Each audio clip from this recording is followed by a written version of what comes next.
Adani group द्वारा मोहने स्थित एनआरसी कंपनी की साइट पर सीमेंट ग्राइंडिंग प्रोजेक्ट लगाने जा रहा है, लेकिन इस प्रोजेक्ट का स्थानीय नागरिकों और सभी दलों द्वारा विरोध किया जा रहा है।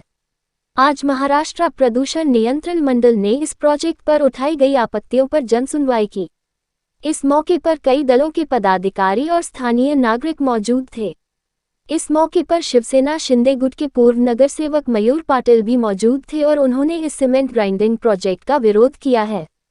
मयूर पाटिल ने आरोप लगाया कि यह एक तय जनसुनवाई है और पाटिल ने कहा है कि इस प्रोजेक्ट को हमारा विरोध आगे भी जारी रहेगा। गेल्या महिन्यामध्येच वर्तमानपत्रामध्ये बातमी वाचली होती की आपल्या एनआरसी कंपनीत जी पहिले कामगारांसाठी एनआरसी कंपनी होती ती बंद करून आता तिथे नवीन सिमेंट फॅक्टरी बनवण्याचा घाट या अदानी कंपनीने इथे घातलेला आहे।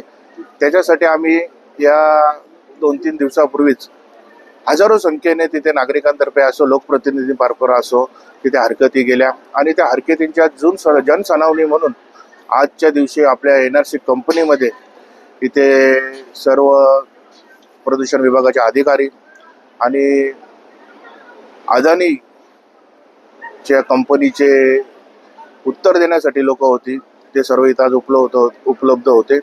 खरंच मी या सर्व परिसरातील सर्व भूमिपुत्र असो सर्व नागरिक असो सर्व पक्षातील कार्यकर्ते असो पदाधिकारी असो सर्वांचं अभिनंदन करेल का सर्वांनी एकत्र होऊन आज या सिमेंट फॅक्टरीला इथे विरोध केलेला आहे आणि खरंच एक अभिमानास्पद बाब आहे की या परिसरातील सर्व नागरिक मुद्देसूद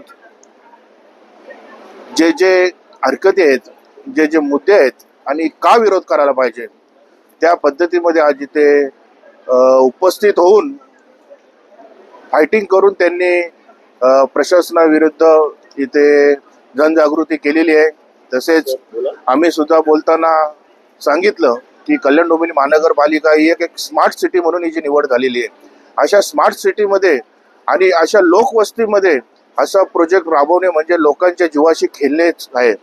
हे सर्व त्यांना आम्ही या माझ्या लिखितमध्ये असो आणि जनसुनावणीच्या वेळी बोलण्यामध्ये असो सर्व तेथील अधिकाऱ्यांना आम्ही निर्देशनास आणून दिलेले आहे।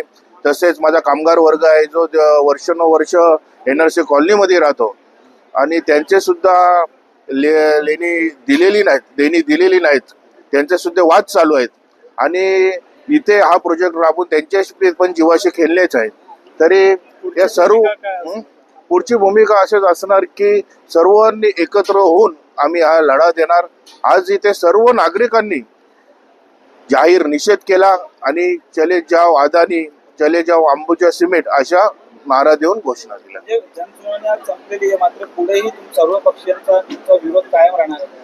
नक्कीच कायम राहणार कारण ही जनसुनावणी मला तरी वाटतं ही फिक्स जनसुनावणी होती कारण पर्यावरणाचे अधिकारी आणि त्यांचे जे अदानीचे जे कोणी प्रतिनिधी होते हे कोणत्याही प्रकारचे स्पष्ट उत्तर देत नव्हते समाधानकारक उत्तर देत नव्हते। तिथे आम्ही स्पष्ट आक्षेप घेऊन पर्यावरणातील सर्व अधिकाऱ्यांना निदर्शनास आणून दिले की या स्पष्ट यांची उत्तर असमाधानकारक आहे आणि त्वरित तुम्ही ह्या गोष्टी आहेत या सर्व शासनापर्यंत पोहोचवा आणि हा प्रोजेक्ट कसा रद्द करता येईल याच्यावर तुम्ही स्पष्ट लोकांना सांगावे। शहर की ताज़ा तरी खबरों के लिए हमारे YouTube चैनल को सब्सक्राइब करें। अगर वीडियो अच्छी लगी हो तो लाइक और शेयर करें।